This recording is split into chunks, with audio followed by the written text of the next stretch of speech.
Dr. Nderitu is a commissioner with the Independent Electoral Boundaries Commission, and she's here with us this morning. Good morning. Good morning to you. How are you doing? I'm not bad. I'm fine. Good. Yeah. Good to have you here. Thank you. Last time you were in the hot seat, as the Registrar of Political Parties. Sure. Today, you wear the hat of Commissioner of the IEBC. Yes. Some of these conversations will bleed into each other with what you did before and what you do now, because naturally they just do. We'll get into that proverb today. But first of all, let's welcome you with today's proverb. We'd love to get your interpretation. So, proverb today comes from Sierra Leone, a country whose slaves from UK ended up in Sierra Leone. But you look at the country and it's a beautiful country rich in resources. So you talk about the diamonds in the country. A pretty sad part in the past were the blood diamonds of Sierra Leone and what that did. But today, reforms that they put in place continues to spur the economy of the country. They also have titanium. They have gold. They're also fishermen, you know, and all this just goes to help the country move forward. But from this country, we also have a proverb. If you close your eyes to facts, you will learn through accidents. If you close your eyes to facts, you will learn through accidents. How would you interpret that? If you ignore what is actual and what is obvious, then definitely you're going to get into a lot of trouble. Because, and putting it into the electoral context, if Kenyans ignore voter registration and they ignore peaceful elections, it will definitely get into trouble. And I speak to the youth. The youth must not ignore voter registration. It's a fact that credible elections start with a credible voter register, and that means that for you to participate in election, you start by the fact that you must be a registered voter. So that's a fact. If you ignore that fact, what will happen is that you shall not vote, and then you shall not elect leaders of your choice. And then later, you start complaining that we don't have the right leaders. You know, they say another proverb, bad leaders are elected by good citizens who don't vote. Who don't vote. Yes. Sure. Yeah. Indeed. Yeah. So, you don't live on Mars, and you're here, and you can hear the things that Kenyans say, and you can hear what the call is. That many have said that in the upcoming election, that there will be an unprecedented number of people who will then express their right of sovereignty under the Constitution and make the decision through their ballots. Yeah. It's said over and over again, but like you say, what proves that then is the number of people that you have registered, because the same Constitution then demands that in order to make this decision at the ballot, then you must register as a voter. As a voter. IEBC has a target of 6.8 million new voters, in addition to what is already there. Yes. And so far, according to the chair, just a few weeks ago, the number of registered voters so far is 90,020. Yes. Is that a good place to be at right now? It's not a good place to be, especially looking at the target. Of course, maybe since then we have increased maybe 20,000 or so to be around 110. But that is not a good place to be, especially looking at the target of 6.38. Yeah, the voters that we are targeting. So if we have registered slightly over 100, I don't think we are doing well as a country. It's not even a tenth. Yeah, it's not even a tenth. Yeah, and that's why it's very important that Kenyans come out and register, because we know those 6.8 are out there. Yeah, and even more, because looking at our projection, we were projecting using the number of people who we suspect or believe that have national IDs, because it's the document, part of the documentation, what you need for you to register. Of course, you can also register with your passport, but looking at the baseline, majority of Kenyans use national IDs. So we are looking at how many Kenyans are projected to have national IDs, but eligibility, how many for eligibility purposes. But people who really are of the age of majority and probably who are in the process of acquiring the national ID are more than the 6.8 we are mentioning. Yeah, so generally speaking, they could be more Kenyans out there. So when we say that we have registered 100,000 plus, it means we are really on the very lower side of what we aim to achieve. As a commission, where you sit, so there is clearly a fact that Kenyans are not showing up to register. We spoke to some who say how it has been planned where registration is also difficult because many say access to IEBC registration points is a problem. Is that a concern for the commission? It is a concern, and probably to put it in perspective, we have been telling Kenyans this is what we call continuous voter registration, which is open throughout the period, except where there are by-elections. For example, now we have by-elections areas. That is when the register is closed for those particular time, or during the general election, or when the legal timelines have been set up. For example, continuous voter registration happened all the way up to 6 months before the general election. That one happened at our offices, at 290 constituency offices. But then, with availability of funds, this is what we call enhanced continuous voter registration, which Kenyans generally call it mass voter registration. Those are periodic registration periods that we really take the registration services closer to the people by deploying more registration staff, by deploying more registration gadgets, all the way to the ward level and polling station level. And in the meantime, we are doing continuous voter registration that is in the office level, in the 290 constituency.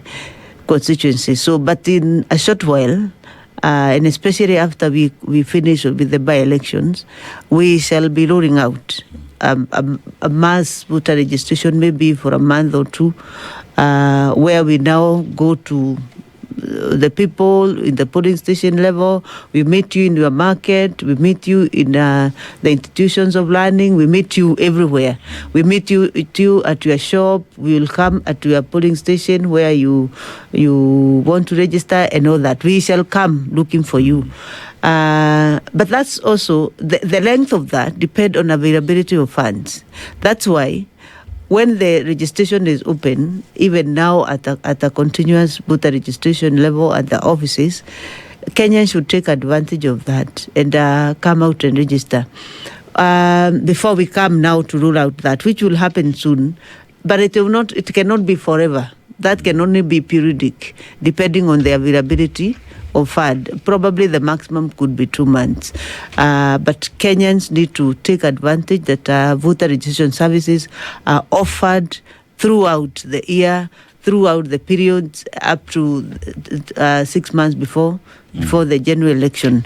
So, and I want to say, basically, if you realize the importance of registering as a voter and voting as a Kenyan, that voting make the choices about your country and who leads your country, and you are participating in building your country and building democracy of your country, then you can spare a few minutes. I know Kenyans move from one center to another. Indeed, we are saying that voter registration is next to your town, because majority of these 290 constituencies are actually next to your town. So as you go through your business, you can just pass through the voter registration, because I don't think Kenyans, you can finish a whole year, you have not gone to your local market. And that's where our offices are. But we take cognizance that there are constituencies and areas where it is very vast. The vast areas, the constituency offices is very far, because the nature of that particular area is that there's a lot of it's quite vast. For example, when you are talking about those ASO areas, the north frontier, including Turkana, Marsabit, coming to northeastern Wajir, Madera, and all that, we take cognizance that some of these have long distances, and that's why we are saying sooner or later we then shall take those services to where they are. When we do that, we even follow to where the pastoralists are trying to capture them and to really follow them for purposes of registration. So basically speaking, it's a call for any Kenyan who is not registered as a voter to feel really patriotic enough to register as a voter in preparation for voting. Why do you think Kenyans are not registering? Because that's the truth. They're not registering. They are not. If the call is for 6.8 million people and 3 months now? 3 months. 3 months into the registration drive, only 100,000 people have registered. So Kenyans are not registering to vote. Yes. Why do you really think they're not? One of it is and I'll call it a bad culture of Kenyans of last minute. Kenyans have this culture of if you tell them the deadline is tomorrow, now you shall see them queuing and coming out and saying IEBC is unfair. It's now we really want them even to extend time. We have experienced that before. And that is the culture we say we actually need to eliminate, so that we take advantage when there's no queues, there are no long lines that you have to wait. I think that one is a contribution. Kenyans have this culture of last minute and wanting to compete with time until when it's the last minute. I know there are many Kenyans who are passing through the registration. They see that is IEBC office and they say, there's still time. So after some time, I'll come and register. That is one. Two, of course, we take cognizance of the fact that there are people who really are chasing their ID cards at the moment, and as young people, they are getting the ID. They are waiting for ID cards, and that's why our collaboration with Kenya National Registration Bureau, where citizens are registered, is very critical, because we need as many Kenyans to have ID numbers as possible. The other one, which we acknowledge as the Electoral Commission, especially for those ASO areas, those areas that are the registration centers are very far. The constituency is so big, so there are people who are far flung. Then some of them may not have even the money to travel to the constituency, because maybe it take a day or two to travel to the constituency office, and those are the ones we are targeting most when we come to now what we are calling the enhanced voter registration, continuous voter registration. The enhanced meaning taking the services now to the people. Okay. And to the polling station level. You seem to be focusing on that quite some. Give us a ballpark, because if you're focusing quite some on that, and to say that you actually take it to the doorstep of where these folks may be, or move along with them if they're pastoralist communities, what kind of numbers are you looking to get from these areas if you're going to focus a lot of attention on that? No, you see, we are focusing for every Kenyan, but we only acknowledge that there are unique challenges in those ASO areas where they are really the services. New services, every Kenyan has a right to access services, including voter registration services. It's not to say that we are ignoring all the other areas where there are smaller constituencies, more population and all that, but we want to give access to every Kenyan to the services. Access to services is a right for every Kenyan. What is the infrastructure of the system like? And I'm going to ask that question with a rider. Is that folks went 2 weeks ago to the voter registration area in Ngong. They were told are the agents at the registration center, these are contracted by IEBC, those who are actually registering, or are they IEBC employees? Currently we are using IEBC employees. Okay. IEBC employees. All right. So in Gongtown, they went and they were told the system was down. They went to register. A group of people went to register. They were told the system was down. They were told to leave their numbers and that they would be notified. That was 2 weeks ago. They've not been notified to date. Nobody has called them. They've not been able to register. So then one must wonder, if the system is down, how long does it take for it to come back up? And if they were going to be called back, how long does that take? Could this be one of the problems? And how would you solve that?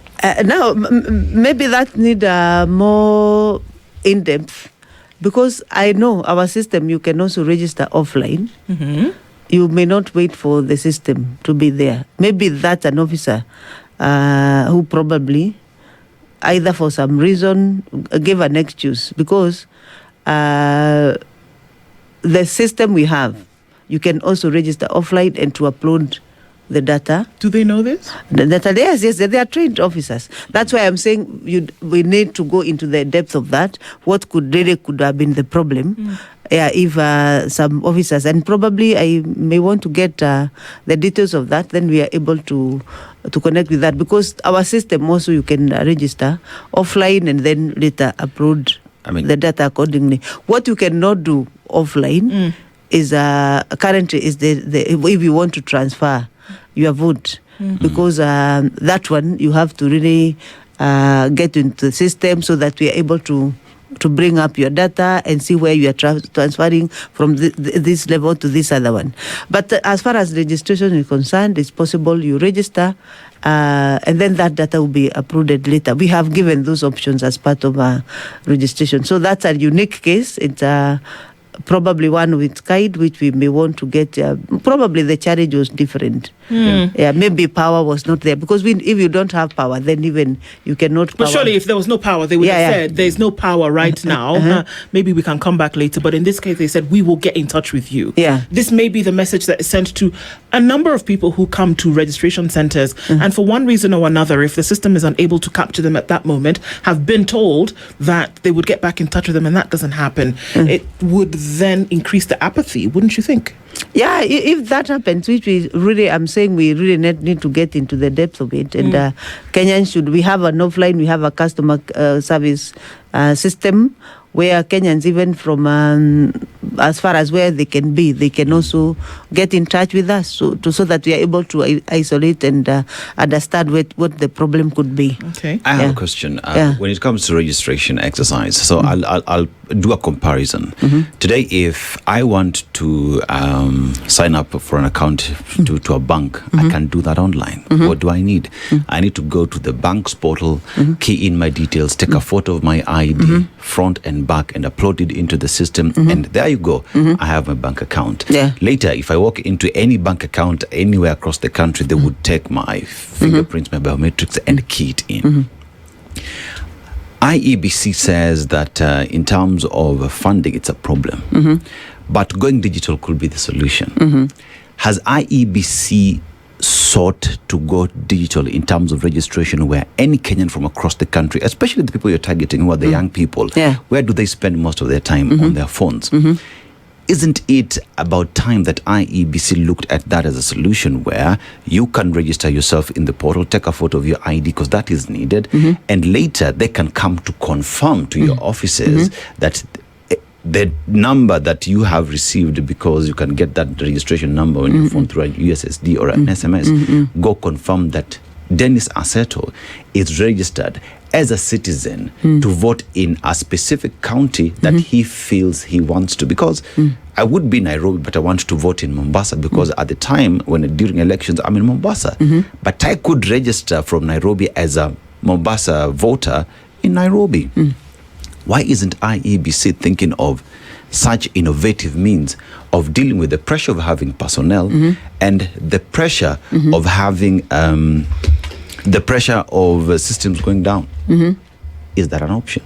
One, we start by the current situation. In every constituency, we have 2 kits. One kit is localized to that constituency, that only voters from that constituency can register. The second kit is open to the whole country, that if you go today to any IBC office. It doesn't matter from which county or constituency you are coming from. You can be registered. Because there's an open kit that register any Kenyan from any Kenyan from any part of the country. Having said that, that means accessibility. Even if you are coming from Mombasa, in Nairobi, you just enter any of the IBC constituency offices, and including our customer care there at the headquarters, you really get registration. But in terms of digital registration, we are actually processing and coming up with what we are calling a pre-registration module, where you capture your data, just the way you are saying. You capture your data. Indeed, you are going to scan your ID. At the back of the ID here, there's usually some coding there. RMZ, that is there. Then you just whatever, and you populate your data into the system. After that, you register, you fill in whatever may be remaining, and you then submit. Then, when you submit, but this is a system that we have not started using. It's good to say that. We are in the process of making, and I know by the time you go to that to roll out of the ECVR, the enhanced voter registration, we shall have the system. So then after that, when you submit, then you book a date with the registration officer. Why are you booking a date? Because you cannot complete the registration because you must capture your biometrics. So when you go to the registration center, you're only going to capture the biometrics. That make it simple. It's like we want to come up with a system like what DCI does. That when you go to DCI, you fill in the form on eCitizen, you do everything. You only go to capture your fingerprints. That is the same method we want to use in the pre-registration. That, of course, will make it easier for Kenyans to register and also minimize the length that you take. You go just there to confirm and capture your data, and you book up a specific date according to your convenience. So we are coming up with that system. It's only that, of course, it takes some time because it's something I thought it also takes some money for you to finish making such a system. But I know sooner or later we are going to roll out that pre-registration module where you register in advance before you go for your biometric data capturing.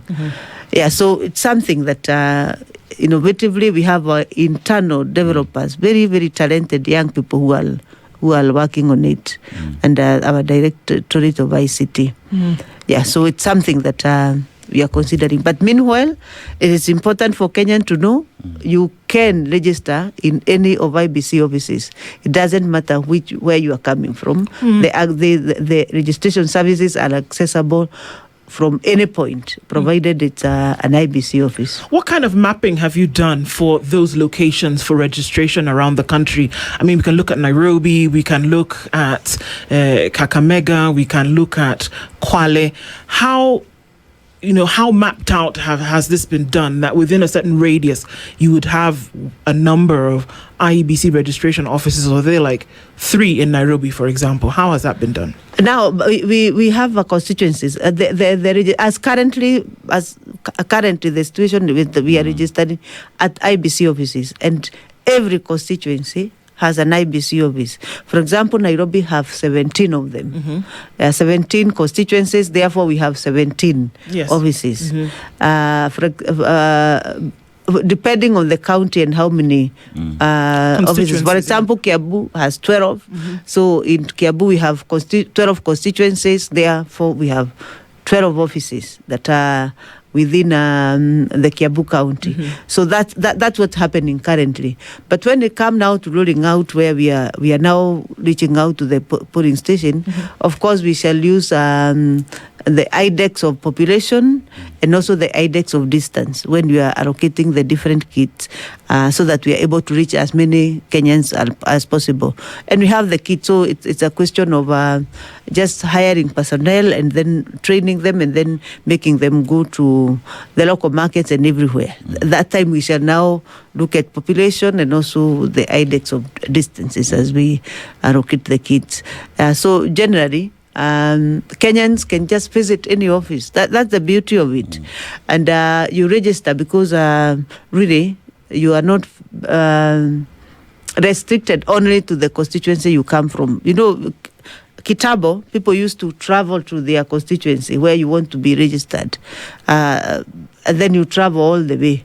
But this time, you can register anywhere. The only thing that you need to know when it comes to voting, you will vote where you registered. You have to travel to where you registered. Yeah, if you registered in a Starehe constituency and your registration your polling station where you registered is somewhere in Kakamega, Vihiga, or Nyahururu or Kwale, then you have to travel there during voting. You know, it's also good to explain that so that Kenyans do not turn out to register, to vote where they didn't register. Yeah, they didn't register. Just because the point of registration was Starehe and you registered in Kware, then we don't want you to turn out in Starehe. You said I registered here. You registered towards a particular polling station where you expected during the voting day then to go there. Yeah. Okay. I remember a time when the currency of the country was being changed, and the then governor of the central bank himself was on TV. He was at barazas. He was every minute. In fact, we got tired of seeing him. We got tired of seeing him to the point that everybody took their money and changed it before the deadline. Yes. And the few who didn't change their money, in fact, Kenyans were asking them, where were you? We were told to change the money. And we all went and did it. My point is that he was regular, repetitive, and he was everywhere. Yeah. Nobody could say that they didn't know that Kenya's currency was changing and that you needed to hand yours in to the bank or whatever to get the new currency at a certain date. Yeah. He was all over the place. There were people talking about it. It was in the newspaper. It was on radio. It was on TV. Everywhere the man went, he was talking about it. So Kenyans knew that this needed to happen, even with this last-minute tendency behavior that we would have. Could the same thing be employed by IEBC? The same mode of repetitiveness, reminding. Yes, I think it. You are right on point that for something to work and really mobilize Kenyans, we need to be there, out there, and speaking to Kenyans. And like I've just come, I really thank SpiceFM for allowing us to be here this morning. So it is important that we keep repeating, keep going out there and talking to Kenyans. But you also know sometimes it comes with costs. Yeah, because probably you may need to really be everywhere, but sometimes you are limited by funding. Lack of enough finances. But that does not mean that we shall not exploit every opportunity that come our way. Every radio station that gives us an opportunity where we have money and we are doing some advert and all that. Right now, we are even employing voter educators at the constituency level. When we roll out the ECVR, the enhanced one, the mass voter registration, it shall be accompanied by voter educators who go to the market ahead of the voter registration clerks to really mobilize Kenyans so that they can vote. We are in that mood of really wanting to do that, to prepare for the rolling out of the ECVR. But your point is very valid. We need to be everywhere. We need to take advantage of every opportunity. So keep calling us as SpiceFM and other channels that are under the media house. So it's actually very important to keep speaking. I want to look at availability of personnel of IEBC. So here's a question because even our listeners are saying they've gone to some centers to register as voters, but the numbers of personnel are there low. Some centers do not even have personnel. Is that a concern for the Commission? Number two, there is also the fact that Kenyans, there is a trust deficit issue with IEBC because over the years, a lot has been said about IEBC. Even the formation of the Commission, the current Commission, IEBC, is something that was out there in the public glare on how it happened, and there is trust. The political class as well have spoken to that. How are you working to make Kenyans trust that IEBC will deliver? And how as well are you ensuring that even when Kenyans come to register, because they have to do that to exercise their democratic right, that they get in there is personnel to attend to them and do that job? How do you deal with those two issues? Number one, I doubt whether there's anywhere we don't have personnel. Every office of IEBC has 2 officers. In the worst case scenario, 1 officer could be there because another one could be on leave, another one could be attending a meeting, but at any one point, there's an officer in charge in the registration center. And these are officers that are already gazetted by the Commission as required by law as registration officers. So that's why we are saying, should Kenyan go and meet this no registration officer, we have really a way of... Where do they go if they find there are no personnel? To who do they report to? We have open lines, which probably I will share with the customer care, just to notify us there's a problem wherever they go and face any challenge. But I can tell you, from experience, and I have gone around, I have not met an office where there is no registration officer. Yeah, all registration officers work from 8 to 5. One would imagine that if Nderitu showed up at a registration center, that everybody who was supposed to be working would be there. But I'll go impromptu. Exactly. Yeah. Well, I mean, one would expect that that if Anne shows up at a registration center, that even if somebody nicked out to get a cup of tea or something, that they heard that she was there, they would come back to their station. So the thing is that it was that I don't know if I'm. But I've met them. Okay. I met them where I've had just an impromptu. I've met them registering Kenyans on the Q3, 4, 5. Really, I don't have a reason to doubt our officers. That are the officers are in stations registering Kenyans. It's a concern that is being raised by our listeners who are following up, and they're saying that has happened to them. Perhaps it's something that the Commission needs to look into.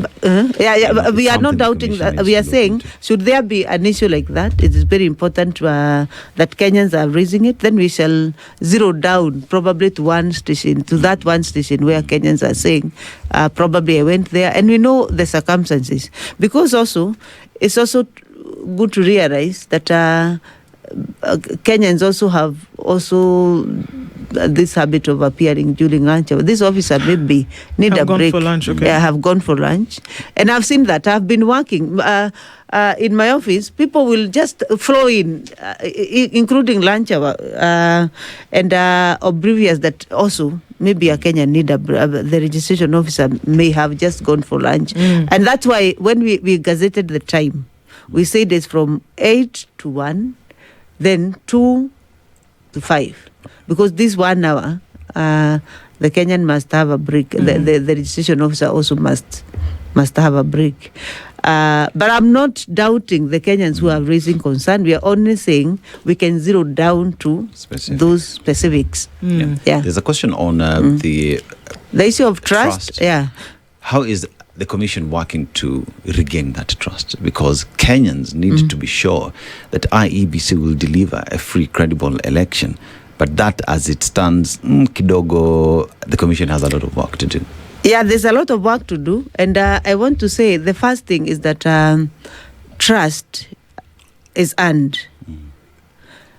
Trust is not something that you give somebody just because this person has just appeared. So we are working towards earning that trust.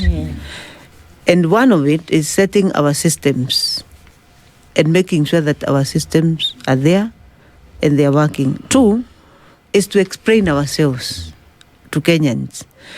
Trust is lost because something was said, something was done, and probably the information was not given.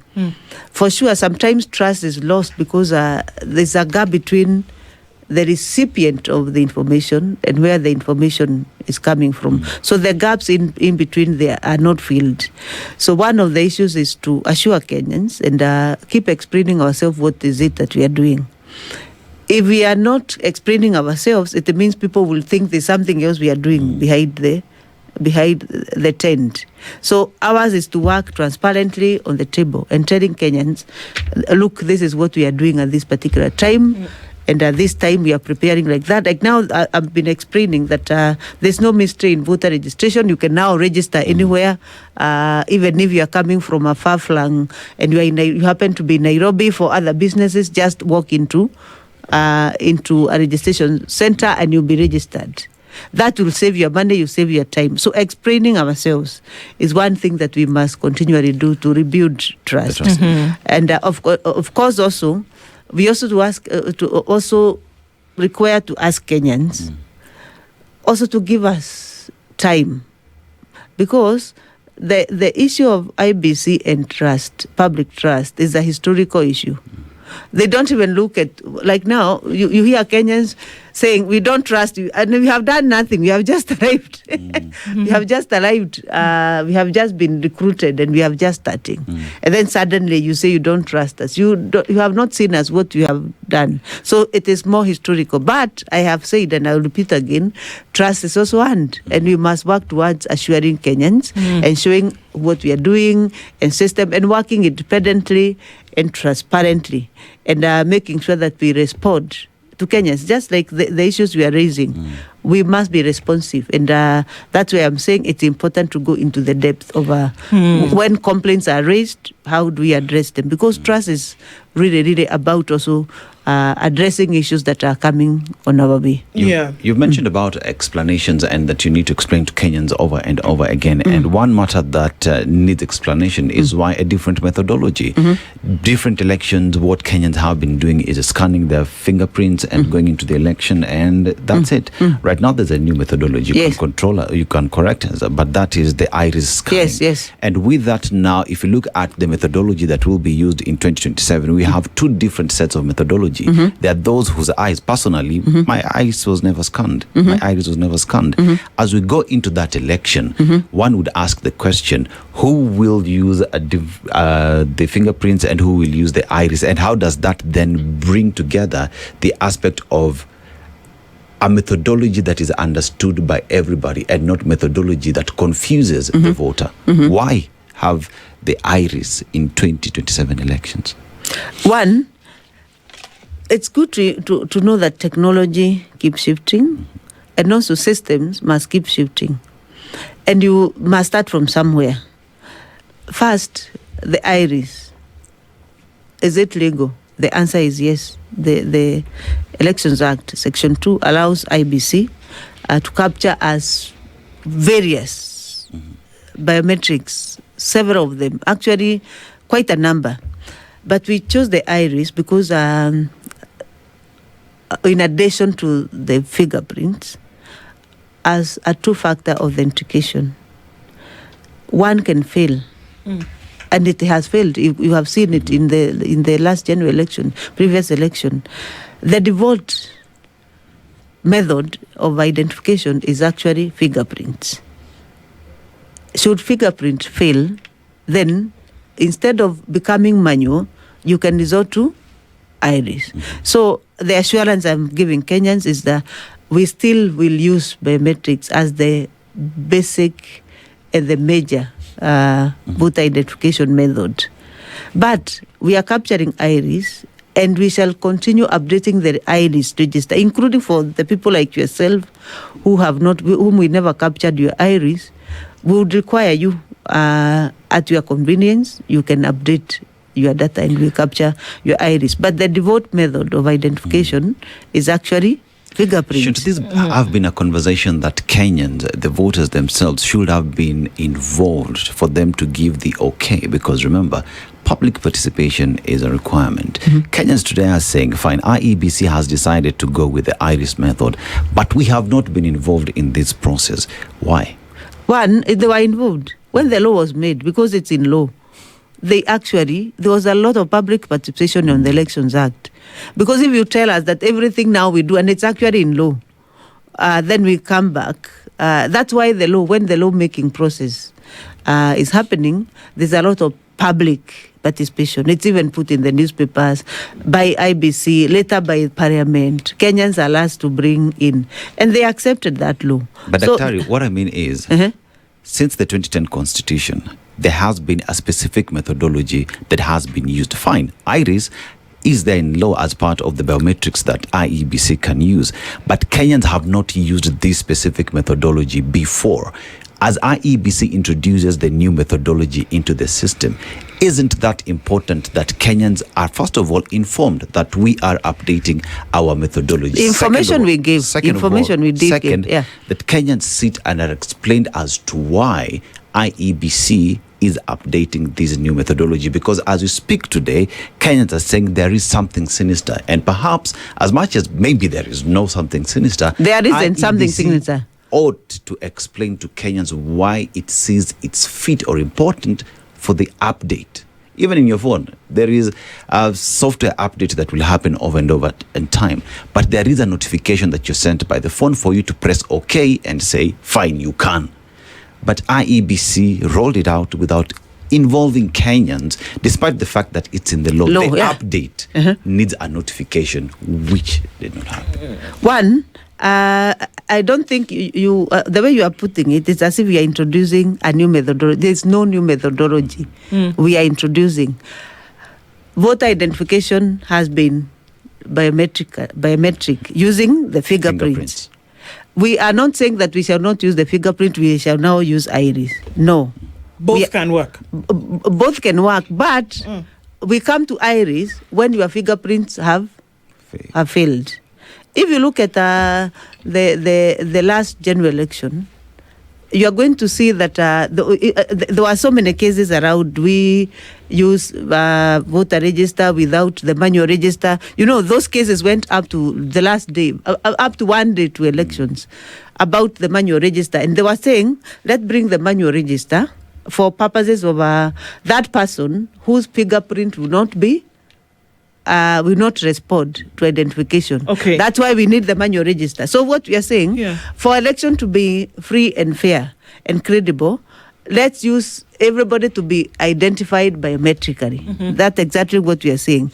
And to go towards that is to say, if your biometric 1 fails, which is fingerprints, then we can resort to biometric 2. But in the case that is actually complementary. So sure, but in the case where biometric 2 was not captured, Yeah. how then will you rely on that as an alternative method if biometric 1, the Fails. fingerprint, has failed?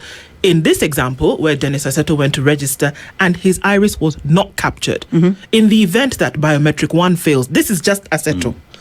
In the event that biometric 1 fails and biometric 2 was not captured, what would then happen?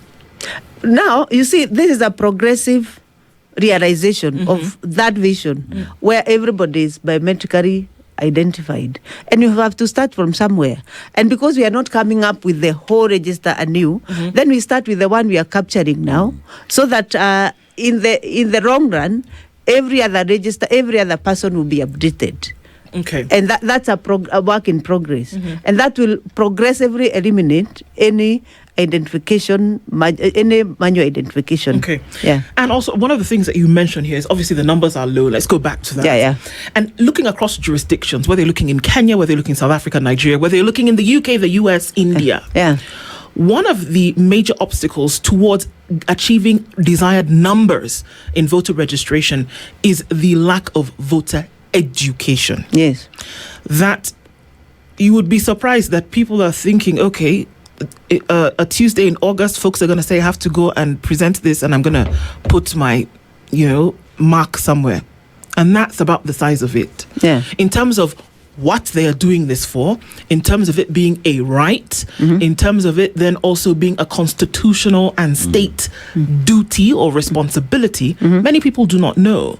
So the question is, how far is voter education riding hand in hand with this registration? 30%, high number of folks who do not register to vote in nations is because they are not educated on the voting process and the individuals who would be running for office that they would eventually vote on. 30%, big number.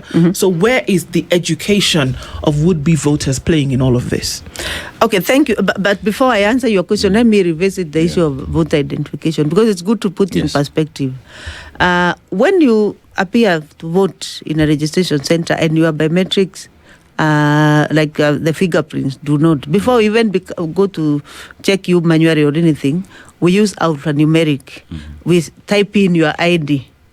And once we type in your ID, the data will come to show that you're actually in the kit, you're in the register, even before we refer to the manual register. That is another stopgap measure. And we even shall take your picture and put it in the kit to show that you came to vote. We identifying you using the alphanumeric. We typed your ID, your data came up, and then after that we just say, hold your ID, we take your picture, and you put it in the kit so that we make sure that voter identification is also within the machine for purposes of verifiability and who voted and who did not. And then if now in the case of the people who have registered either the iris and the biometrics, the fingerprint, then we shall, before we go to even alphanumeric of searching, then we shall come to your iris and then identify you. I just wanted to clarify that. Now, coming to your question on voter education, I totally agree with you that voter education is such a critical process that must accompany any electoral process, including voter registration, all voting, all whatever we do, it must be accompanied by public education. What are we doing? The first thing IEBC have done, because voter education is such a large activity, it can also not be done by IEBC alone. Is collaborating with other civic education providers, and we are accrediting voter education providers. Most of them NGOs, CBOs, civil society groups, and people who are working in that space. We put out an advert and have accredited hundreds of them so that they can provide voter education out there. We give them information, the materials that they need to really walk out and give voter education out there. That is one of the ways. The second way is, and I think I mentioned, that we are also employing voter education providers, two coordinators, the people who now must provide voter education, two in every constituency. Later we shall go probably up to the ward level, where these voter education providers will actually go educating Kenyans from one church to another, one mosque to another, one market to another, one school to another, one institution to another, and they have a schedule, and they are under the supervision of the permanent IEBC staff, and they give reports every other time. So we shall also go to the grassroots and employ that. We shall also really also come to media and try to explain processes, demonstrate, and all that. We, in the last few months, we have been able to go to several media stations to demonstrate even the voter registration itself, and really put the education out there. And we shall continue to do so. Maybe we are not doing to the maximum, but we really know that it is important to bring voter education to the people so that they are able to do that. Okay. But every Kenyan should really help us, any person in the institution, because it's a civic duty also to really reach out to any other Kenyan. Okay. Yeah. So, I mean, our time is up, but really quickly, for now, voter registration, is it suspended as you wait for the mini polls, the by-elections that happen on the 27th? Is that suspended and then it comes back, or is it still ongoing? No, it is only suspended in those around 28 constituencies that we have the by-elections. We have 6 member of parliament by-elections, yes, 1 senate, and quite a number of wards. Yes, one of the ward has gone without contest. Yeah. There were 2, then one of it somebody went to court and all that. So we have the 28 constituencies where voter registration is not happening because the register is reinforced. So we shall come back after that. We hear there will be a mass registration drive. Mass registration after that. Yeah. All right. And what is the timeline that you're giving yourself here? We're talking about well into 2026 or into 2027, by which voter registration should have been completed.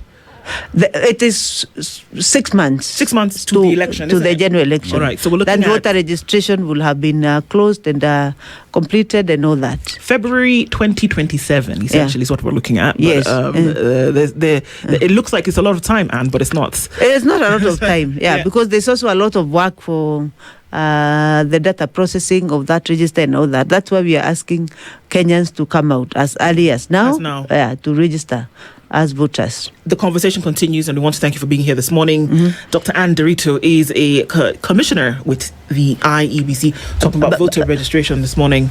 Necessary. Probably you could have allowed me to call on Kenyans where the by-elections are to maintain peace and know that IEBC is watching. Some of those acts of violence, we condemn them with all the possible force, because Kenyans have a right to vote, appear everywhere and anywhere they want to campaign. We hear there are people who think that there are people who should not campaign in certain areas.